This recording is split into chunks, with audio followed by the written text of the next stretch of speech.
المدرجة ضمن برنامج مؤتمر الإعلام العربي في دورته الثانية حول موضوع الهيمنة الرقمية العالمية وسبل مجابهتها عربياً. فبعد أن تعرفنا هذا الصباح على مجموعة من المواضيع منها التحديات المطروحة في عديد المجالات ليس المقام في التذكير بها، وعلى ما يبذل من جهود عربية في المستوى العربي بغية التصدي للسطوة الرقمية العالمية، تتيح لنا هذه الجلسة الممتعة مسبقاً أن ننفتح على ما يجري في مستوى خارج المنطقة العربية، وذلك من خلال الاطلاع على تجارب عالمية متنوعة. ويدير الحوار شخصية إعلامية واتصالية دولية مرموقة، وهو الدكتور جواد متقي، الأمين العام لاتحاد إذاعات آسيا والمحيط الهادي، فإليه الكلمة وأمسية ممتعة للجميع.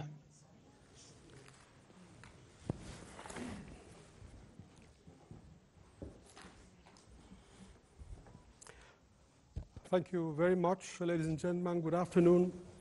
It would be very difficult to run the conference after lunch.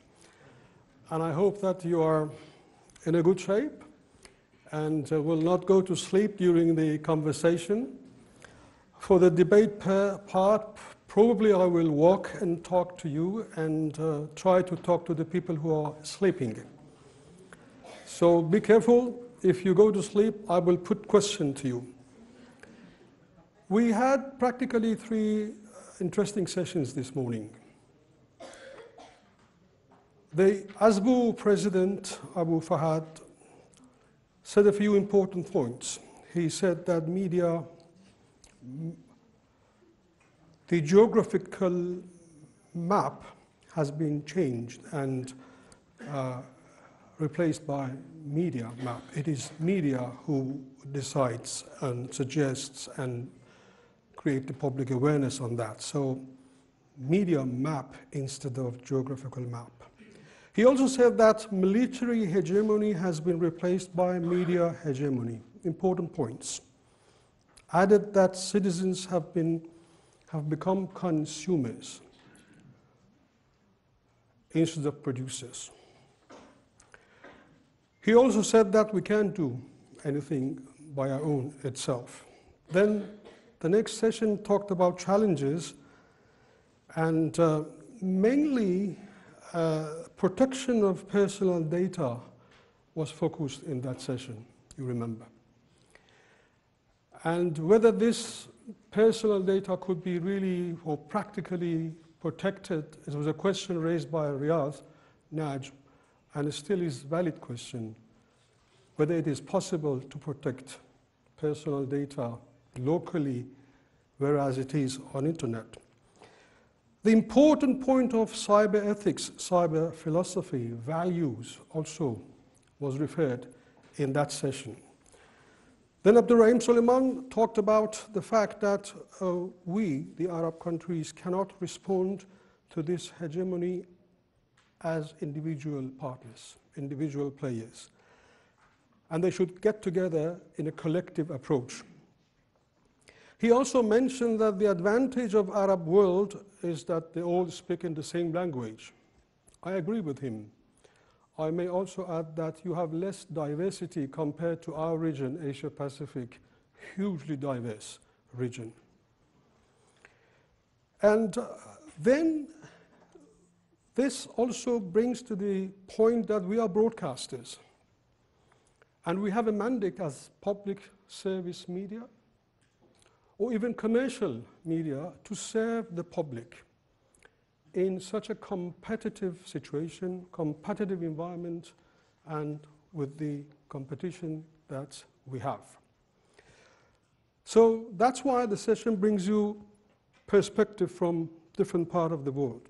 We have three distinguished speakers: Giacomo Mazzon from Italy, and George Award from UNESCO, and Professor Andrea Estasi, and I'm requesting Fetten to make sure that he will join us online as soon as possible. So let us start conversation by inviting Giacomo to present the European perspective, and feel free to ask difficult questions to him. Difficult questions to him, easy to me.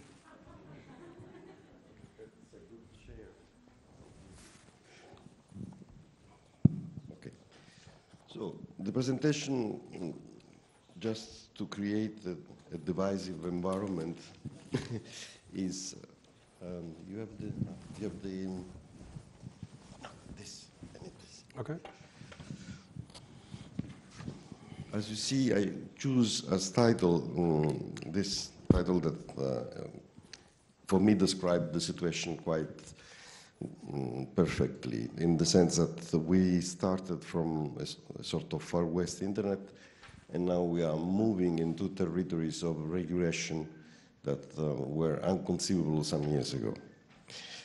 So let's go from where all this started. Probably some of the digital natives, they are not even aware that all the internet as it is today started around the end of the end of last century. In '98, there was the promulgation of the Digital Millennium Copyright Act in the US. It was made by Al Gore, that you remember. At that time, he was the deputy of Clinton. He was supposed to be the next president of the United States, but then he failed. Digital Millennium Copyright Act introduced a substantial distinction between the platform that at that time they were just starting and the existing media. The principle for those like me that works in media for 40 years, and even more here in this room, is that if you say something, if you do something wrong against the law in the media, then you are fully responsible. Is responsible the guy that write the wrong information, responsible the publisher, is responsible the director. With the Copyright Act, Millennium Copyright Act, was written for the first time that if you are a platform and you carry something that somebody else posted, you are not responsible. The only thing that you have to do is, if somebody let you know that there was something wrong, you have to act. There is no need of fixing a time, there is no obligation, you have to do, and if you do, you are not accountable for what has been published. For me, being duty editor in a newspaper first, and then at the radio, then in national broadcasting, that's absolutely absurd, because if I do something wrong, if I say a wrong news, if I defamate somebody, I am fully accountable for that. While if it happens on Google, on Facebook, etc., thanks to this, nobody's accountable. You say this is a law of the US. No, it's not a law of the US. It's the applicable law for all the platforms that are based in the US, independently, irrespectively where they operate. Because when you access to Google, you access to Facebook, you sign a contract at the beginning of your relation with this platform in which you say that you accept that you are under the law of the country where the platform is regulated. So this is all where it started. The second point, the second big agreement that allowed to implement this situation was the fourth protocol of the WTO agreement, the World Trade Organization. That is the creation of the basis of the globalization of the trade market. This protocol says that if you create a telecom service and this service goes over the telecom network,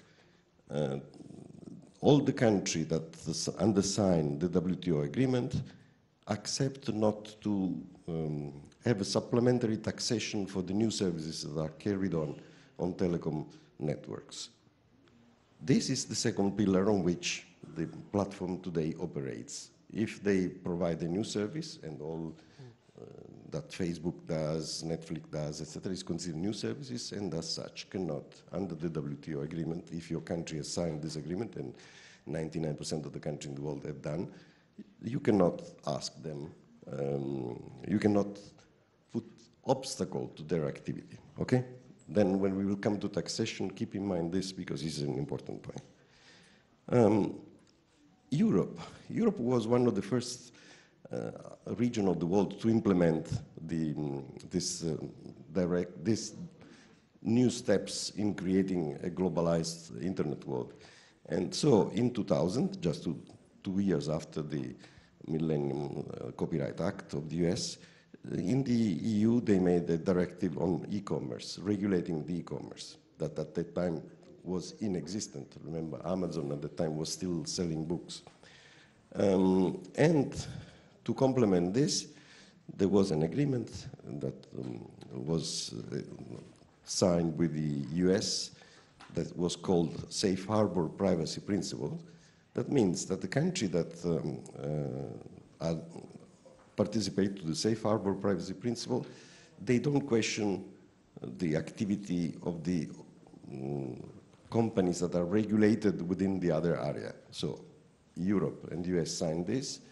It means that the European accept that the regulation of the privacy that is made in the US is satisfactory to the principle for which companies are accountable in Europe, and vice versa. The only problem is that Europe has no internet platform, and the US they have.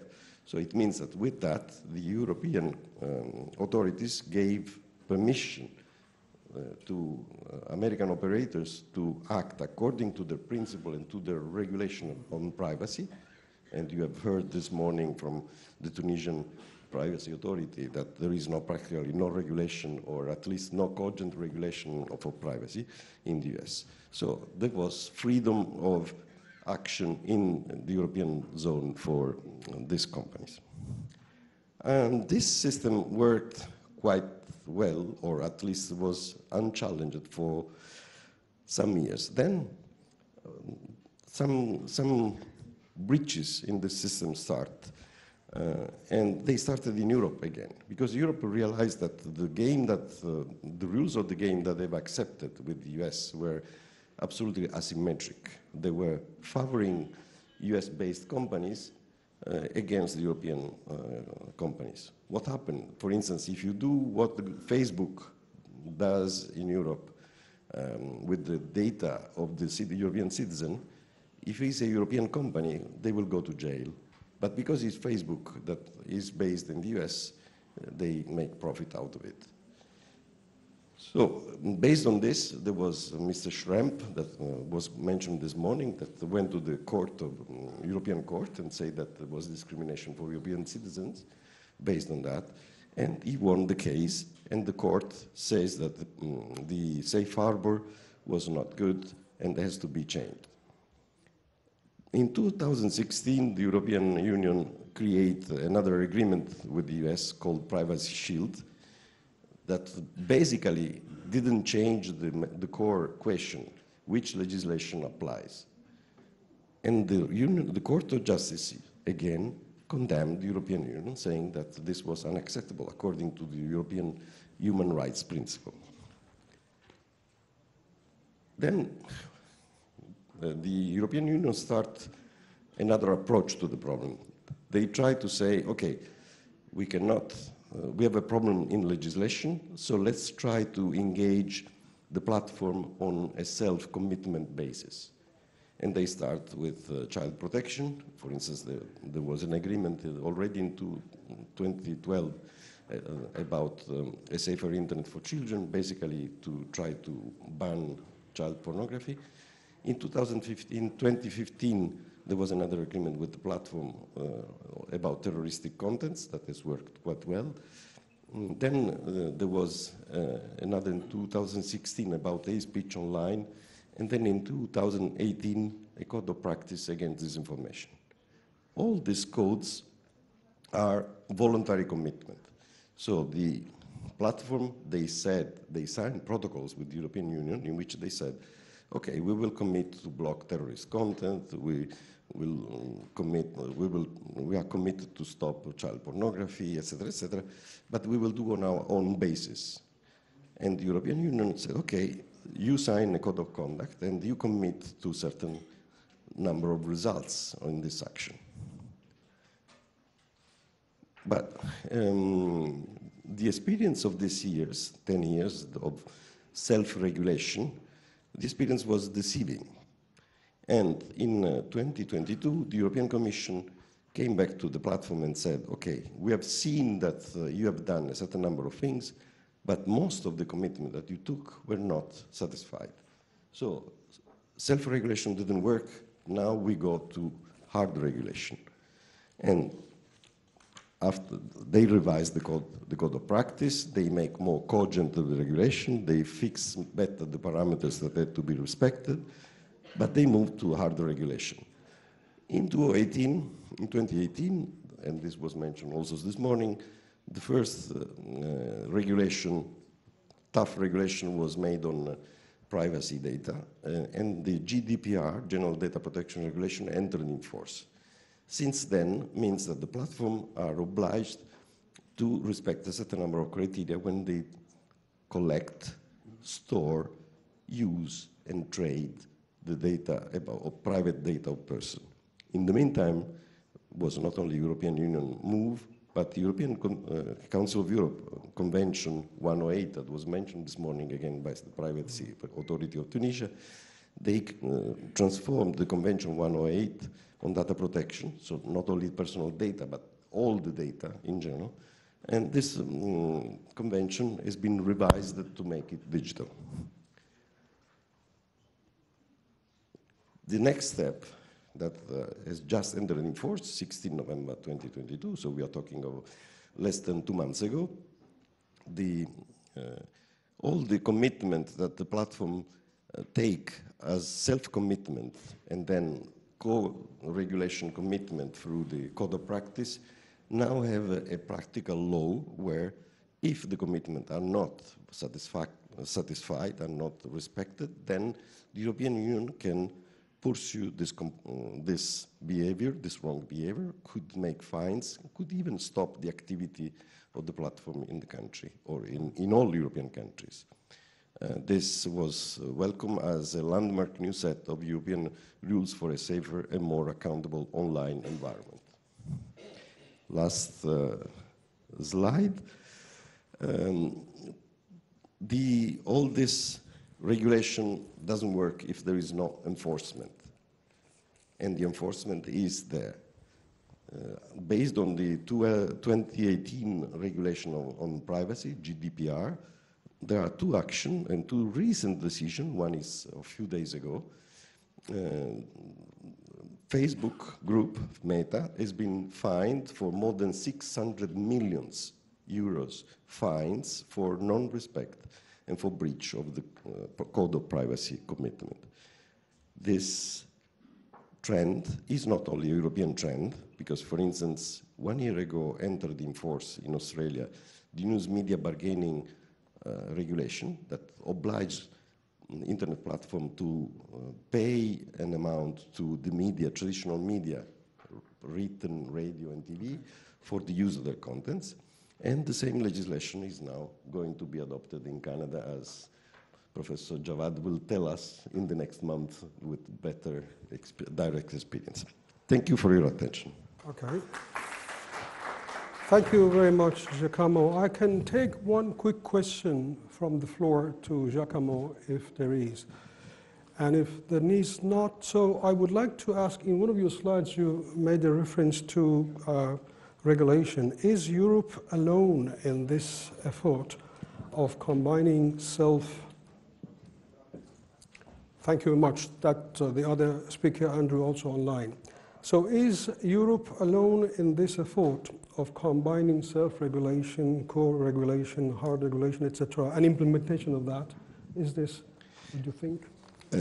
Thank you for the question. Yes, this European Union is very well aware that even if Europe is the second biggest market in the world for the US platforms and also for TikTok. For the global internet platform is the second world market in terms of richness, in terms of population.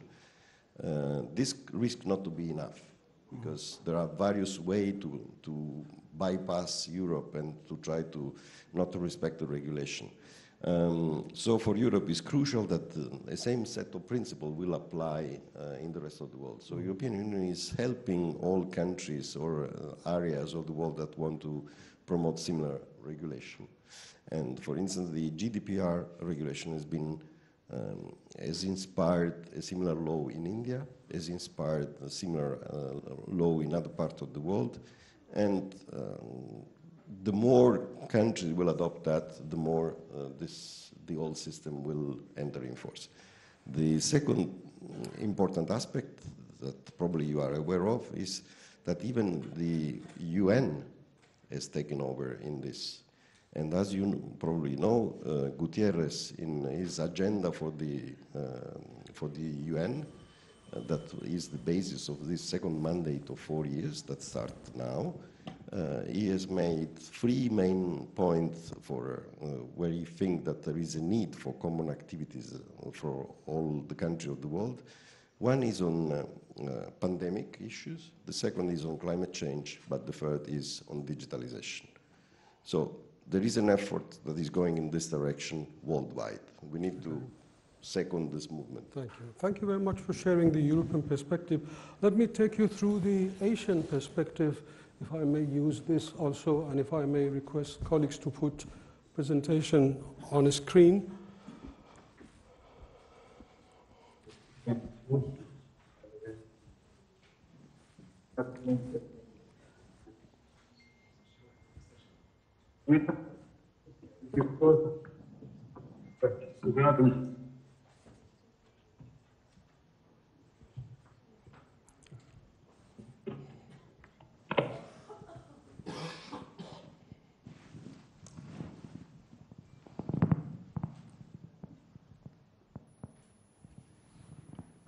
If it's not ready, you can change the order.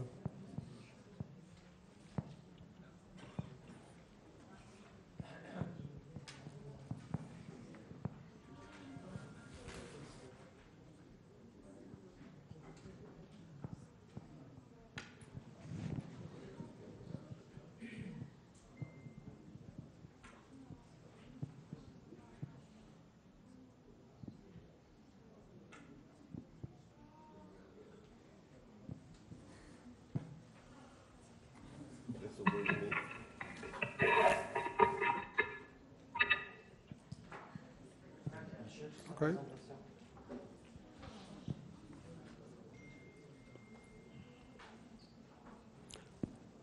The left one, yes. This one? Yes, that is the one. Thank you very much, yes. Challenge, technology challenge. Well, in this part, I'll take you through Asian perspective and see how the Asian are ready to deal with digital platforms. But before that, let me share some statistics about some of the financial aspects of this, some of the platforms, as well as number of the audiences and clients. I take you, just give you an example that the Google, if I may say the upper part of the slide also, the number of Google users worldwide is nearly 4 billion. And currently the revenue is $282.11 billion. This is statistics for Apple's, is that the net income in 2022 was almost 10 billion. Apple's global revenue rose to $365 billion in 2022. The number of subscribers for Netflix was, if I may see the figure, if you can bring a little bit down, colleagues cannot see the statistics up. Anyway, the revenue for 12 months ending end of September was $31 billion. This figure for TikTok in terms of advertisement revenue was $11.6 billion, which is more than the combination of total Twitter and Snapchat. And TikTok had 1.2 billion monthly users in 2021, which is expected to reach 1.8 in 22. When we look at the revenue for Amazon, it comes to $500 billion with an increase of almost 10% per year. And these examples that I showed actually clearly shows that these companies financially are more powerful than many countries in the world, at least we can say that. As if some new countries have been established, have been introduced.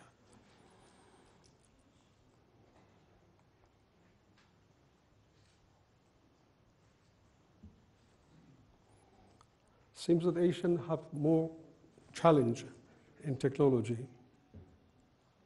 Okay, let me take you to Asia and look at the statistics in our region. The number of internet users in Asia is 2.5 billion. And there are 1.3 billion mobile internet subscribers in our region. By 2025, digital video will reach 82% of internet users. And that means 2.2 billion viewers, 2.2 billion audience in Asia will watch content on the internet through digital platforms. And that is concern of public broadcasters and commercial broadcasters, traditional broadcasters, that they may lose these audience, 2.2 billion audiences, to digital platforms. So what to do? What they can do to stay relevant, to serve the public, and how ABU respond to this challenge. The first point that I have to mention here in our region is the fact of diversity. Diversity in all aspects of the region, and diversity in digital also. We call it digital gap, digital divide. We do have the most advanced organization in the world within our membership, like NHK operating 8K. We have also organizations who are far behind. Even some of them have not been able to introduce digital. So with this fact, we have to look at Asia, but we see all members from the developing countries, so the most developed countries or organizations, they are in the same way, but with different approach. What ABU does is to bring them on board and bringing them into conversation, sharing the information as you do here. The second point is to advocate digital transformation, and this is what we're doing through training with conferences, seminars, advisory services, and we do constantly for all members, and we run several researchers' studies, which two of them I brought it here. Digital transformation strategy is always ready for 36% of them, and currently have a formal digital transformation strategy in place for 60% of the broadcasters. And number three is embracing digital innovation. Innovation is something that we always mention, we always use, because ABU members want innovation in content production, in delivery, in reaching the audience. And again, that has to be emphasized and focused in whatever we do, in sharing the content, in brainstorming sessions and all that.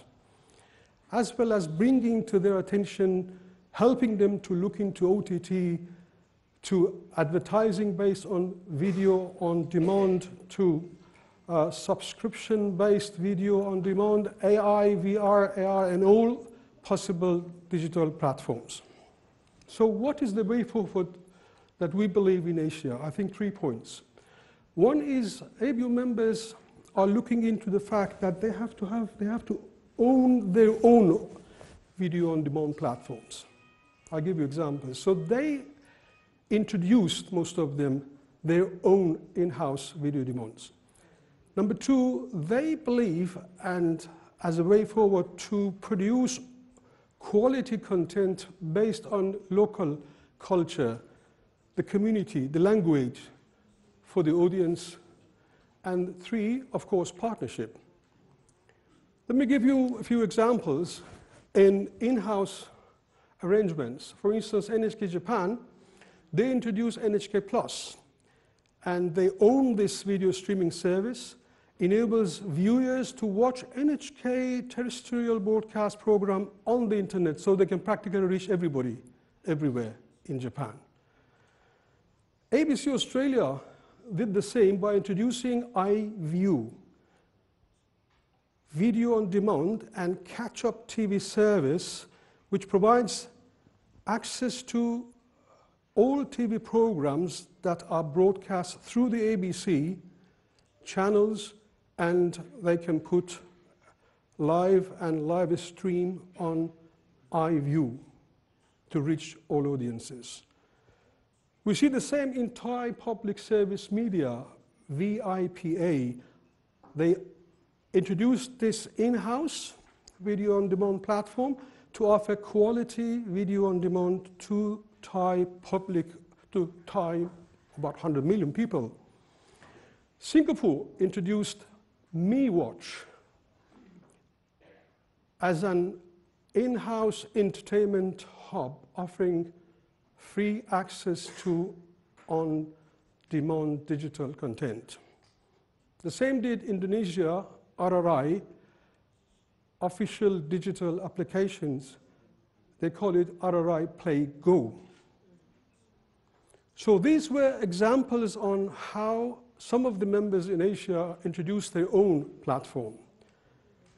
Some of them also offering quality content with local culture,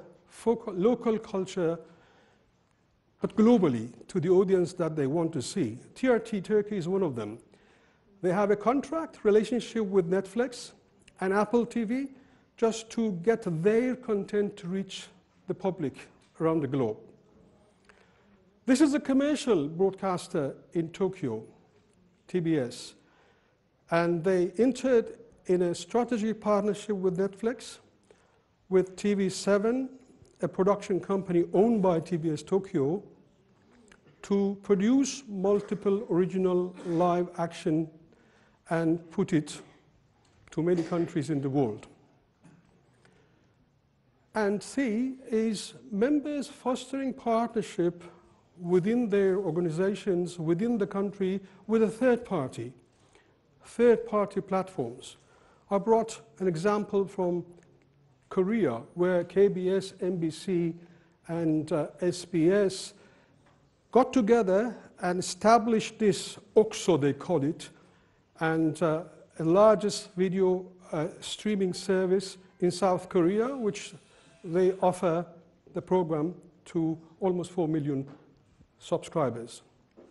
So this was some ideas that I shared with you to tell you that the Asian broadcasters selected 3 points as their way forward.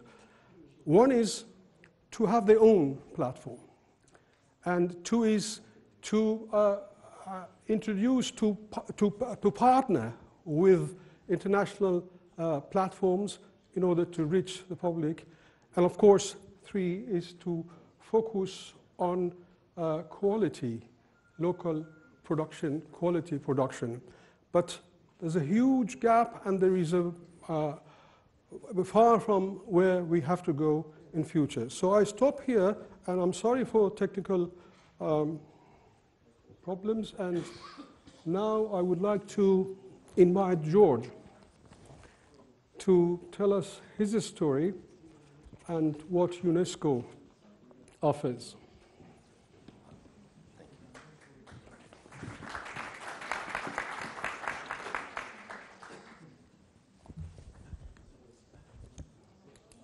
Thank you.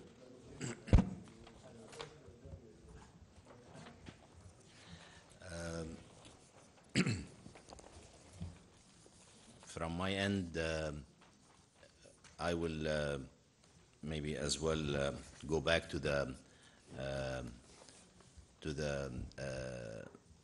conference title, where I did maybe slightly change the visionary approach to a global digital governance, and that's what we are trying or will be seeing together in the next few minutes, and the work of UNESCO in this approach.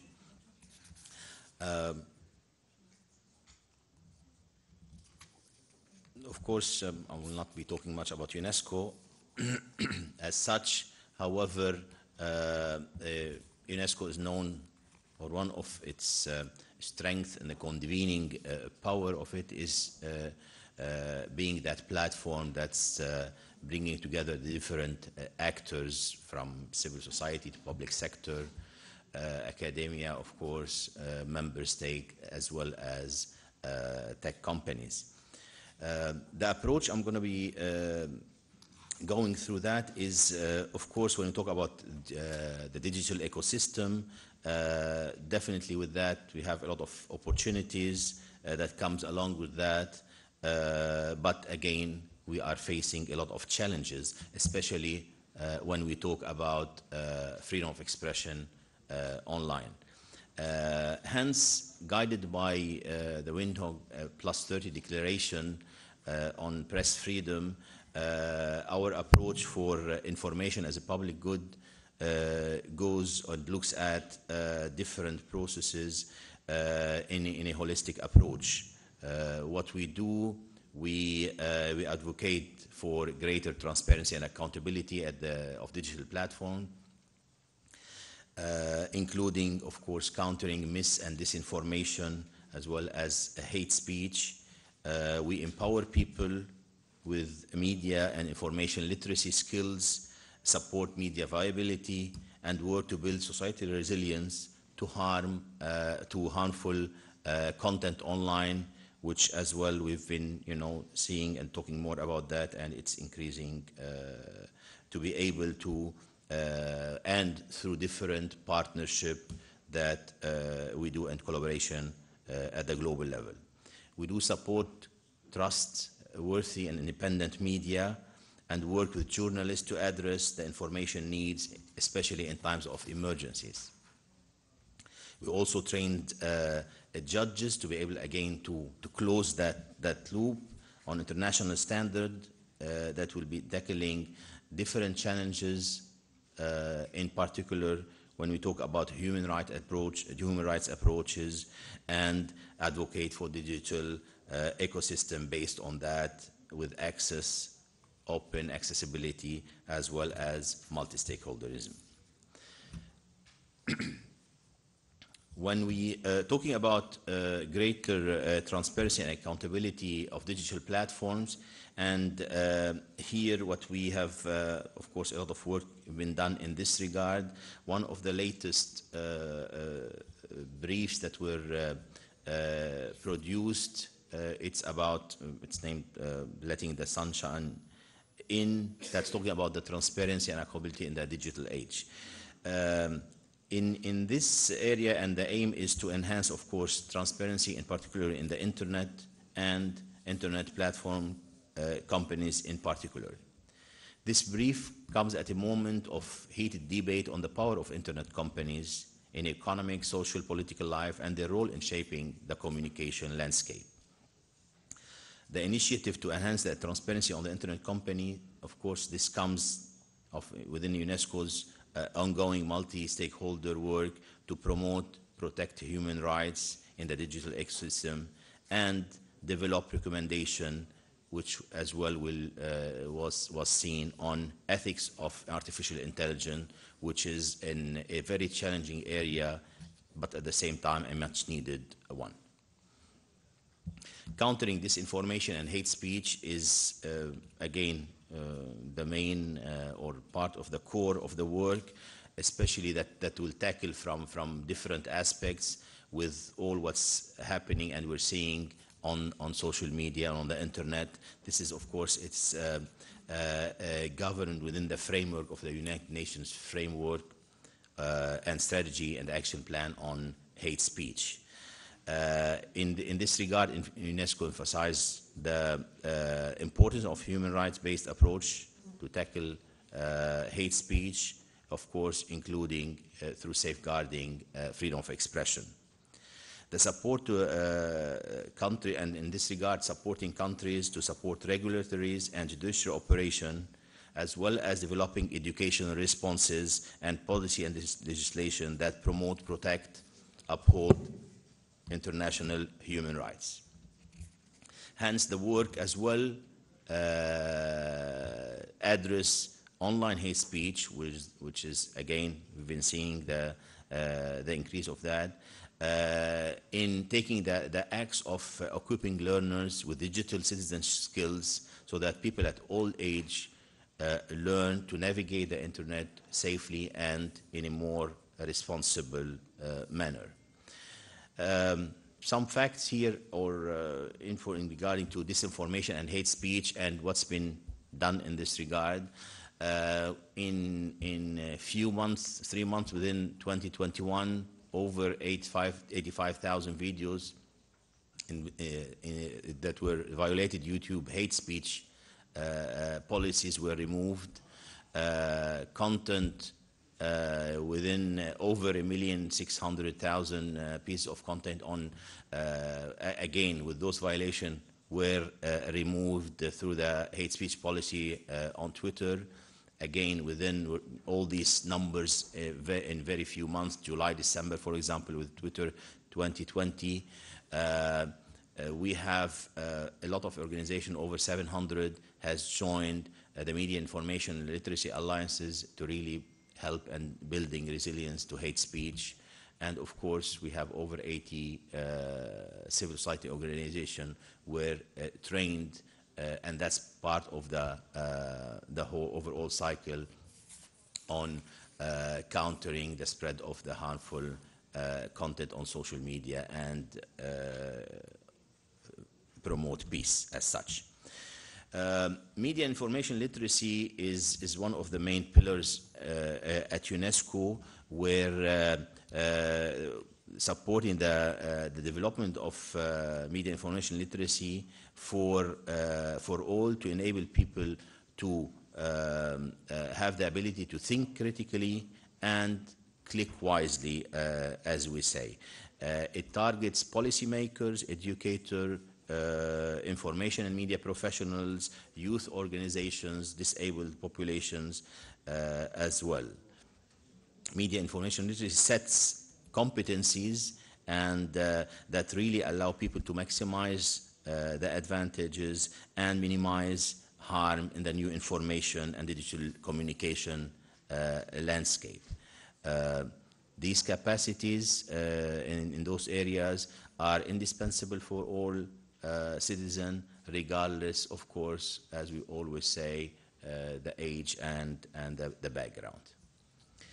Media viability, and maybe this is could be one of the maybe toughest area nowadays with what we're seeing at the global level, because trusted news sources saw a surge in demand during the COVID crisis, but independent journalism continues to face significant challenges, especially when we talk about financial independency and sustainability. And we can talk about many examples, whether globally or in the region. New media is already shaking economics foundation, amplifying advertising income drops, job losses, and news closures are, few of the things that's really accompanying those crises. In this regard, UNESCO is working with the European Union on different initiatives that tackle and try to work with countries on data collection, examining financial impact of COVID-19, as well as doing consultation at the national level to see that what kind of possible solutions to overcome these challenges. Building resilience to harmful content online is as well, this is, maybe one of the core things relating when we talk about with the topic of our conference today. With the increase of digitalization of society worldwide has really led to an unprecedented opportunity for the free flow of information that we always talk about. However, with that, a lot of concerns are growing how these communication tools have become, or some instrumental platforms to spreading harmful content and significantly impact on the conflict dynamics and peace as well.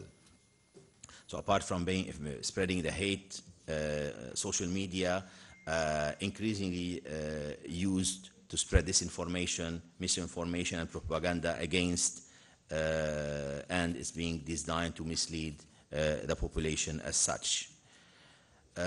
Yet with all this complexity addressing online potential harm, content lies in the impossibility to define precise boundaries, and that's the challenge of the type of content covering, irrespective of the context. This is why it's important to, in addition, of course, to using human rights principles as a universal baseline, take into account social, cultural, and linguistic nuances to develop and review content, moderation, and curation rules and tools in a localized manner.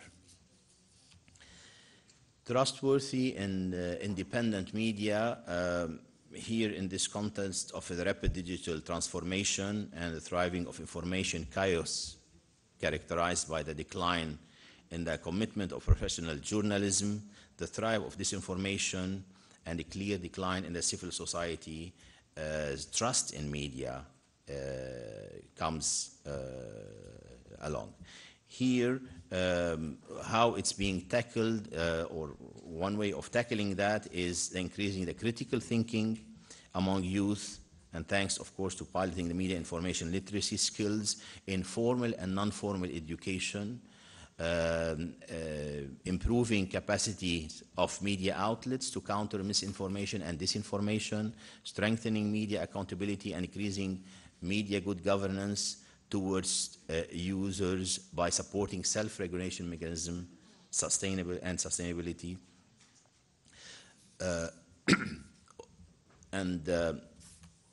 When we talk about these matters, the overall or the governing aspect of this digital ecosystem is what we call the Rome-X principle, which is the principles that's based on human rights, openness with data, knowledge, and as well as opportunity, for the inclusive access, multi-stakeholderism that we always preach about and talk about, involving and having all the participatory approach.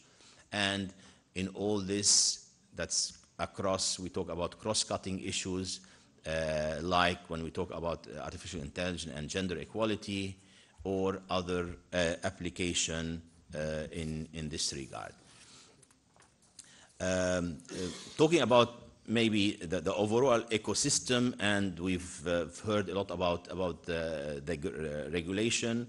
Again, this is something that, despite the fact that we talk about the freedom of expression, freedom online, however, we've heard a lot about the regulation and regulating, and for that, UNESCO with its partners, we're hosting a global conference that talks about Internet for Trust, which is regulating digital platform for information as a public good. The idea or the aim for that is to come up with some kind of or a guideline that will help regulators, governments, legislators, and companies around the world when they are developing, enforcing, or implementing regulation to manage content online. It will also serve as a tool for civil society for holding governments and companies accountable to their commitment and for the advocating for a regular system that safeguard freedom of expression. This is, of course, like I started with the Windhoek Plus 30 declaration, I will also end with that, because all that, again, it is taking forward, it's part of the steps taking forward Windhoek Plus 30 declaration on information as a public good. Thank you. Thank you. Thank you, George. Yeah. Thank you, George. I can take one question to George quickly. One question for Ambassador Mazzoni. Yes, please, if I can. Okay, then let it be after this conversation. Okay, since there's no question from the floor to George, but you talked about content in several slides that you showed. Talked about hate speech, talked about harmful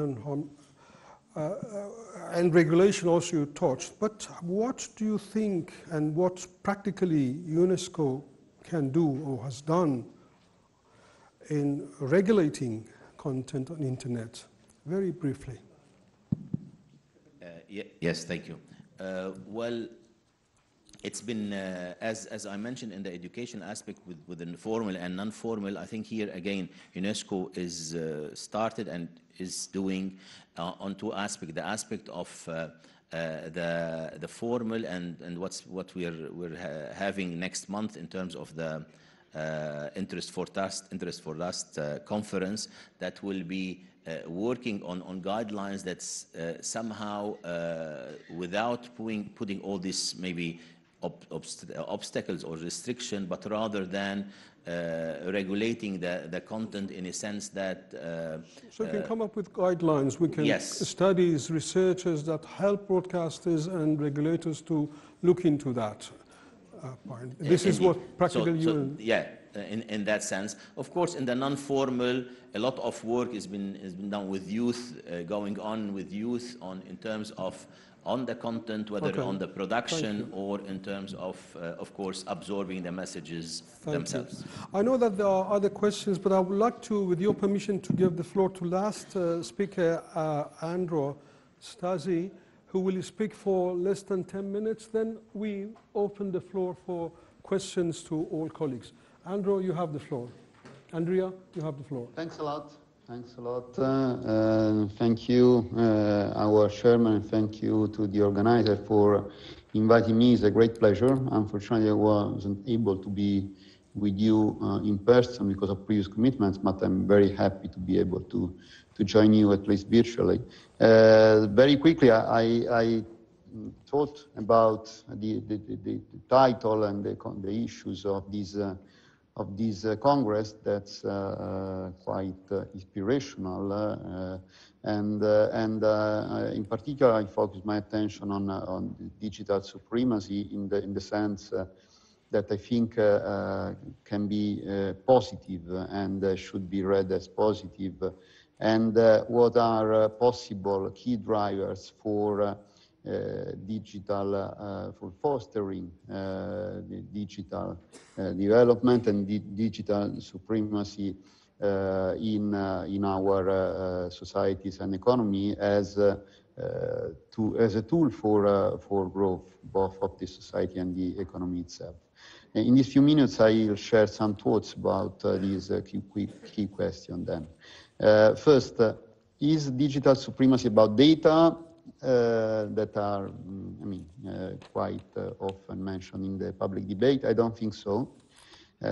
What is data really? It is not one thing, but data are innumerable different collection of information, each of them specific to a particular application that aren't interchangeable.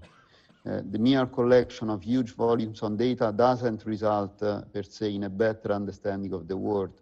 In reality, firms also need to acquire infrastructures, technologies, specific analytical techniques and skills in particular to infer information from data. And so differently from an oil well, big data doesn't consist of a huge amount of the same product because digital data are different from each other. And some characteristics of big data that are assumed to be critical for the production of some services may be useless regarding the development and provision of other services. Think, for example, of real-time data. They are precious, for sure, for nowcasting services, but they are almost useless, for example, for insurance companies that need historic data instead.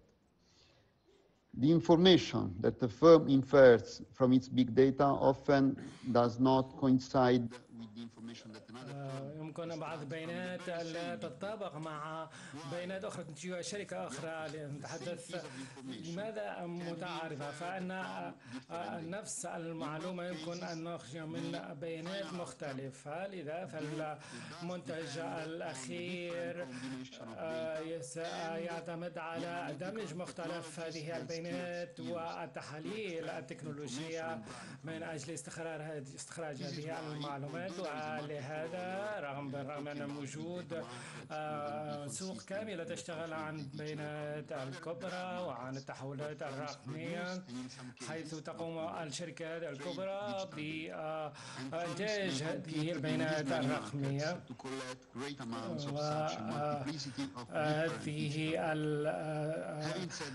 هذه الكثرة في هذه المعلومات وفي مختلف الأسواق ومختلف الشركات مهمة جدا يجب التعامل معها بهذا اللذا فالحدود الدولية مهمة جدا في هذا الإطار مثل استعمالنا للكلاود أو خدمات على الكلاود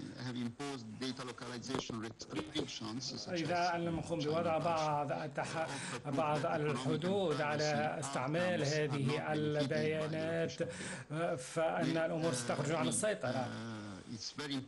مهم جدا هذه وجهة نظري أن نعمل مع المفوضية الأوروبية والحكومة الأمريكية. أود أن نذكر مثالا يتعلق بالمنطقة التي أشتغل فيها فإن المفوضية أوروبية تشتغل على موضوع هذه تحويل البيانات على مستوى الأمن أو ترانس أتلانتيك. كان مهم جدا تأمين هذه البيانات وكانت هذه الاتفاقية مهمة جدا من أجل حماية الاقتصاد الرقمي الذي يشهد نمو كبيرا في القارة. لذلك يتعلق أمر فقط بالبيانات هل هو يتعلق على القوانين؟ لا أظن ذلك في حد ذاته بالرغم من أهميتها.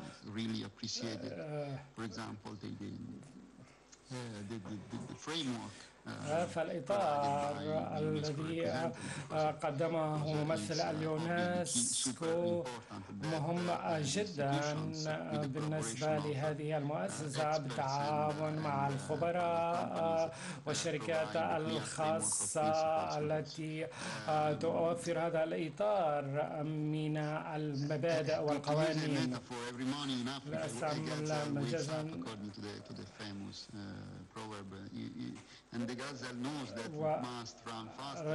يجب أن نمضي بسرعة ويجب العمل بسرعة على هذه المواضيع قبل فالأمور تتطور بعجالة في أوروبا مثلا ويجب أن نحلل الواقع يوما بيوم والتكيف مع المتحولات الجديدة. هذا السوق صعب ويجب أن نكون مواكبين دائما لما يحدث وأن نحاول تحديث هذه القوانين disregard the recent examples of interface between audiovisual media services directive, ما علاقة بالمقابل أو التعاون بين الاتحاد الأوروبي وبين مختلف الأخوان وبين مختلف الأسواق التي تجري وبين المنافسة الشرسة بين الشركات الأوروبية في علاقة بجمع البيانات واستعمالها. لذا يكون من الصعب جدا التعامل معها. أخيرا، ماذا يمكن أن تكون هذه الفوقية الرقمية؟ أظن أن التكنولوجيا يجب أن تخدم الجميع وأن تكون مستمرة من أجل الخير. لا يتعلق أمر حول البيانات حول بطبيعة الحال كما ذكرتم آنفا سيد الرئيس، تعلق أمر بالتجديد. في 2019 كان هناك نشرية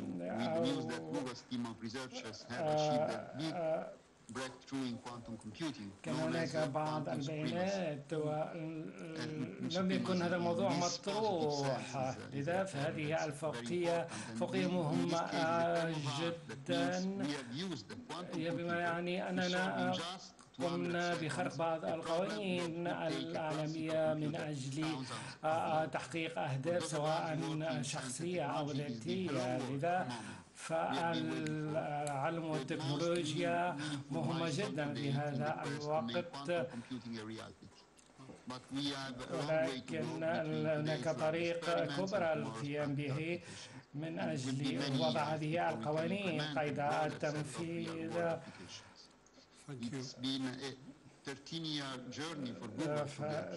قد كانت رحلة 30 سنة لجوجل من أجل نصل ما وصل إليه اليوم، ولأننا نعتقد أن الإعلامية أو التطور التكنولوجي يجد الحلول مبتكرة ويقدم الإمكانيات من أجل حياة أفضل. لذا سأنهي بهذا. هذا التطور مهم جدا بالنسبة لمجتمعاتنا والاقتصاداتنا. شكرا جزيلا. دعني فقط أنهي بنقطة واحدة. نتحدث عن كوانتم تكنولوجي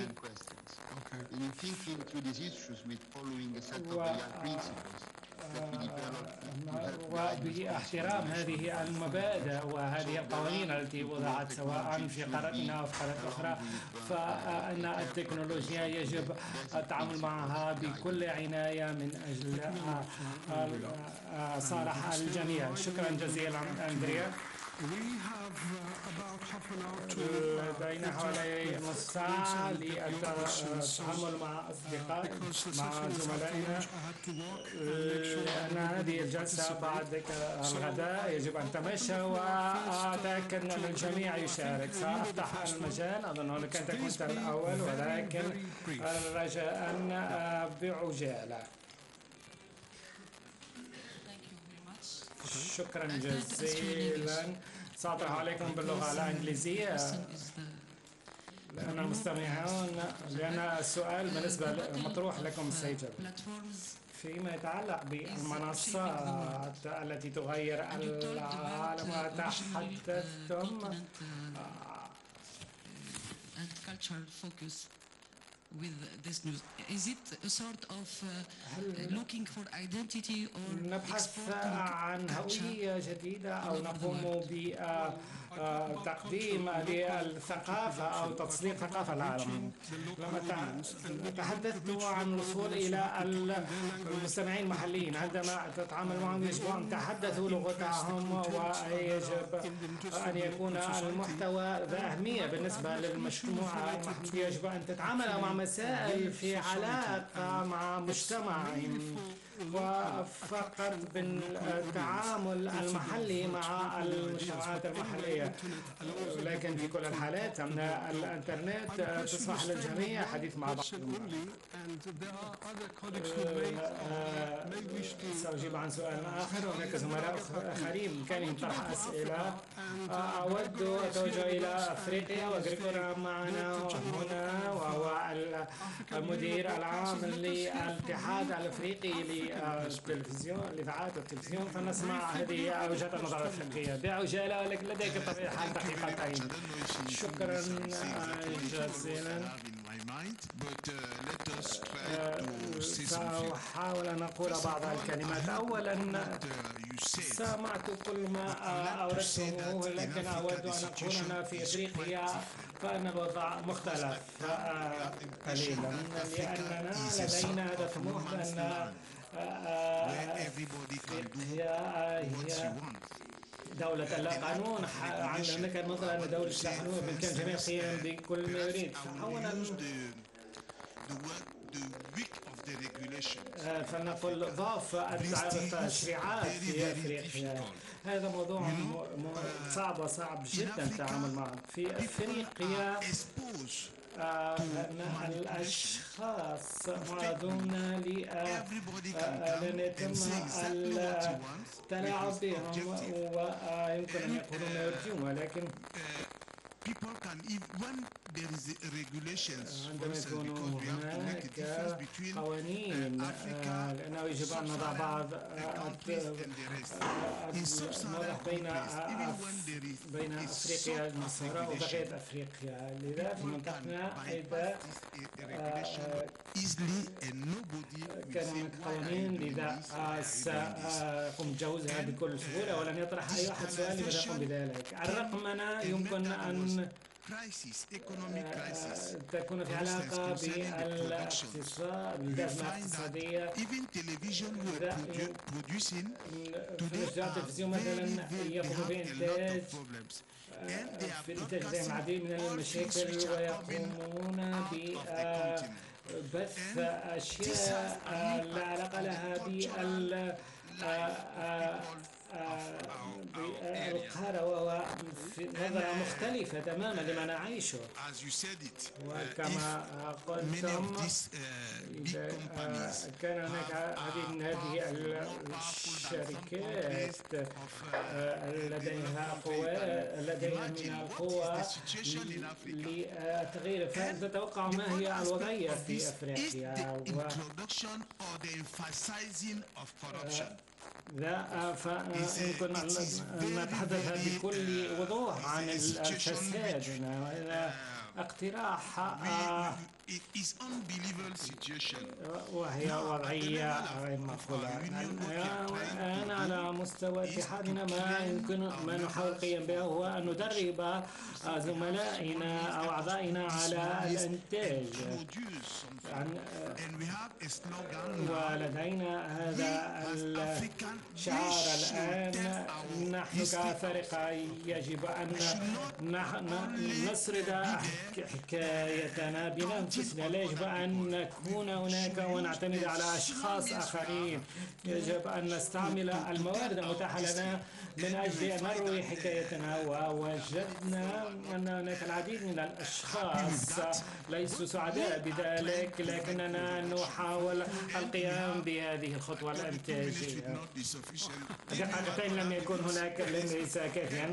رجاء ضفني دقيقة. لذا نحن نركز على هذا الموضوع، لأنه سنقوم بتقرير ماذا يجب أن نبرر أو نرى الجميع ماذا لدينا في أفريقيا.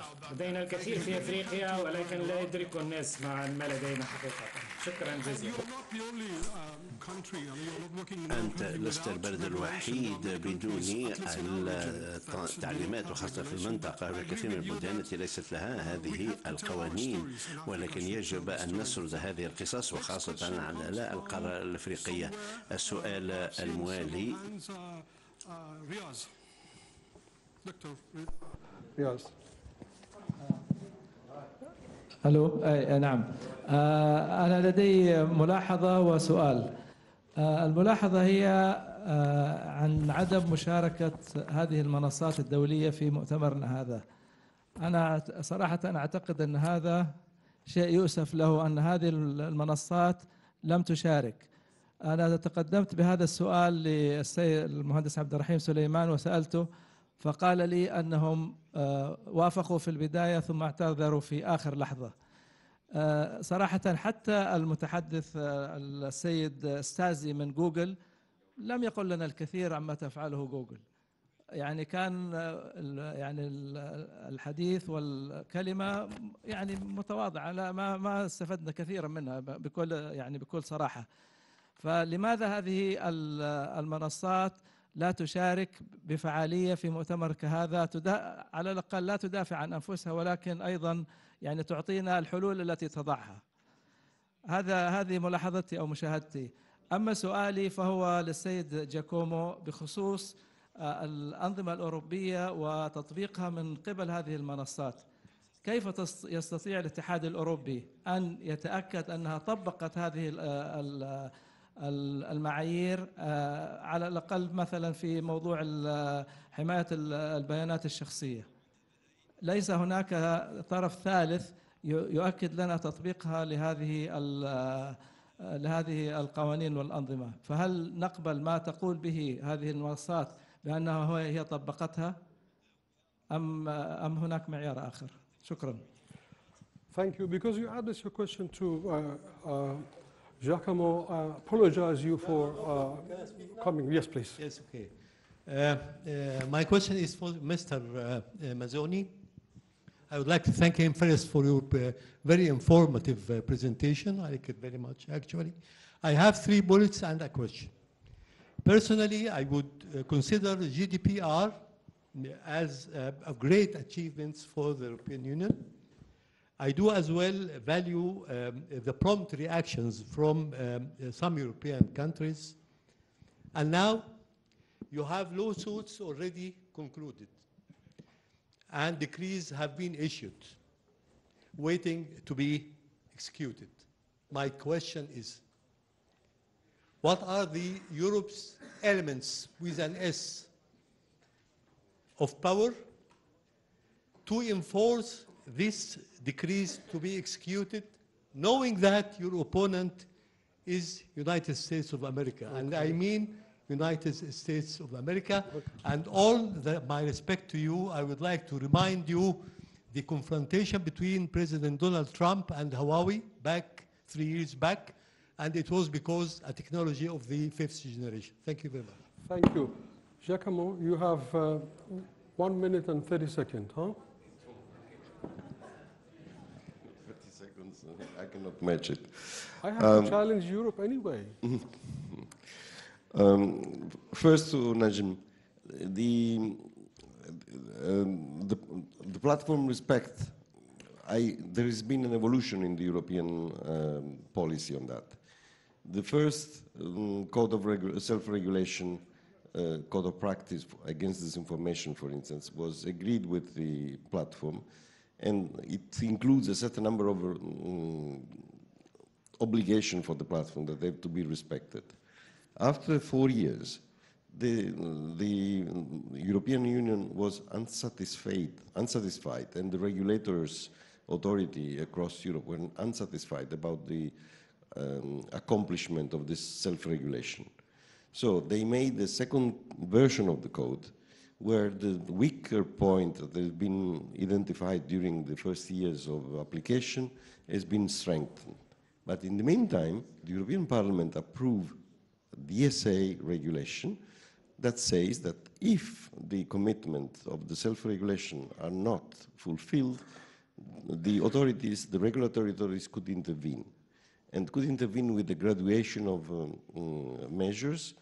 First is the warning, the second is a fine, and the third the last in the row could be the suspension of the activities of the platform in all the European Union countries. Okay? They have this whole scale of activities. And this comes to the question that gentleman there. the real problem in the moment is that, let's say, there is a big division between US and Europe. Because US and Europe, they have a certain number of principles, a certain number of values that they shared all together. They have embraced both the capitalistic way of regulating the economy in the world, but they have substantial difference in some points regarding human rights.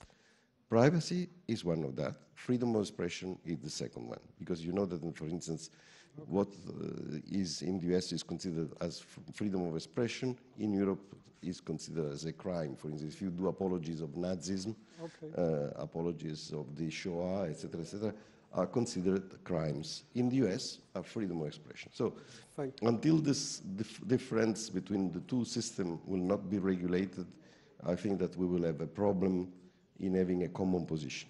Then the problem is that values, even if we formally agree on values, then there are different angles of lecture of the values in each part of the world. So it will be very difficult to arrive to something in common based on values. Probably it's more easier to arrive to some practical conclusion on technical issues and technical solutions. Thank you. I want to go to Andrea.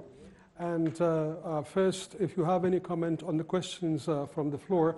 But I also want to ask you to give me an idea about the role of multi-stakeholders cooperation. What is your definition in cooperation when it comes to your organization? Andrea?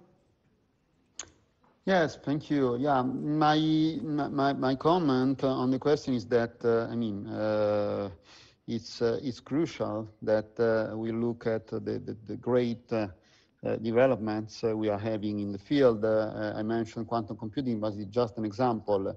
Now there are, some great evolutions. So, for example, in OpenAI, ChatGPT is another example.